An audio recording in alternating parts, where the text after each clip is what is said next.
মায়ার বাঁধনের সম্পর্ক গভীর হওয়ার পরও পরিবারে ক্রমশ চাপ বাড়তে শুরু করেছিল। মায়ার মা, যিনি সবসময় মায়ের ভবিষ্যৎ নিয়ে চিন্তিত ছিলেন, তার শিক্ষা ও কর্মজীবনের দিকে অধিক মনোযোগ দিতে বলতেন। তবে রিফাতের আসন্ন উপস্থিতি ও তার সঙ্গ মায়ের হৃদয়ে এক বিশেষ অনুভূতি জাগিয়ে তুলেছিল। একটি বৃষ্টি ভেজা সন্ধ্যায় যখন গাছে পাতাগুলো জল বিন্দুতে ঝলমলে হচ্ছিল, মায়া ও রিফাত একান্তে কিছু সময় কাটানোর সুযোগ পেল। রাস্তায় জল জমে থাকা প্রতিচ্ছবি আর শহরের অন্ধকারে মৃদু আলো ঝলমল করছিল। হঠাৎ মায়ার মা আকস্মিকভাবে এসে হাজির হলেন। তার কণ্ঠে কিছুটা ক্রন্দন ছিল। মায়া, তোমার ভবিষ্যৎ নিয়ে আমি অনেক ভাবছি।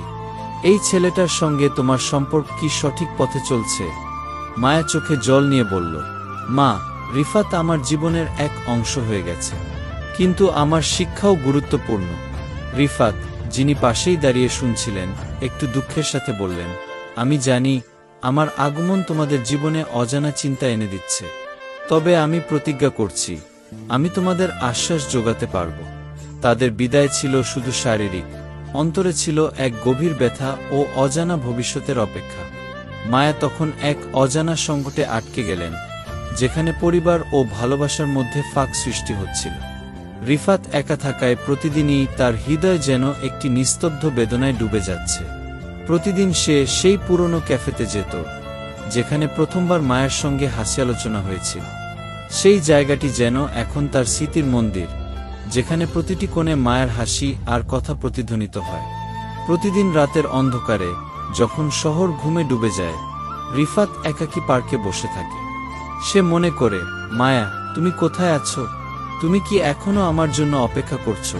তার মনে বেদনা ও আশার মিশেলে একটা প্রশ্ন বারবার উঠতে থাকে। সে ভাবতে থাকে সেই বৃষ্টির দিনে যখন মায়ের চোখে ছিল এক অদ্ভুত দীপ্তি, আর রিফাতের মুখে ছিল অপ্রকাশিত অনুভূতির ছোঁয়া। প্রতিদিন সেই স্মৃতির ধারায় ভেসে ওঠে, আর সে নিজের প্রতি প্রতিজ্ঞা করে, আমি তোমার জন্য অপেক্ষা করব যতক্ষণ না তুমি ফিরে আসো। এই অপেক্ষার মাঝেই রিফাত নিজেকে বিশ্বাস করতেন যে একদিন মায়া ফিরবে, তাদের সম্পর্কের প্রতিটি ক্ষত মুছে যাবে, আর নতুন সূর্যোদয়ের আলো তাদের দুজনকে একসাথে করে দেবে। অবশেষে একদিন সকালে যখন সূর্যের কিরণে আকাশ সোনালী হয়ে উঠল, মায়া নিজের ভেতরে একটা নতুন দিতার অনুভব করলেন। পরিবারের চাপ আর সামাজিক বাধা থেকে মুক্তির স্বপ্নে তিনি সিদ্ধান্ত নিলেন আর বিলম্ব করা যাবে না। তিনি সেই পুরনো পার্কে গেলেন, যেখানে আগে রিফাতের সঙ্গে সাক্ষাৎ করেছিলেন। ঠান্ডা হাওয়ার মাঝে মায়ের মনে ছিল, আজকের এই নতুন সূর্যোদয় আমাদের জীবনে নতুন আশা বয়ে আনবে। ঠিক তখনই রিফাত সেই পার্কে উপস্থিত হলেন। দুজনের চোখে অতীতের স্মৃতি, ব্যথা আর আশা মিশে গেল। রিফাত ধীরে বললেন, মায়া, অনেক দিন হলো, আজ আমি আর অপেক্ষা করব না।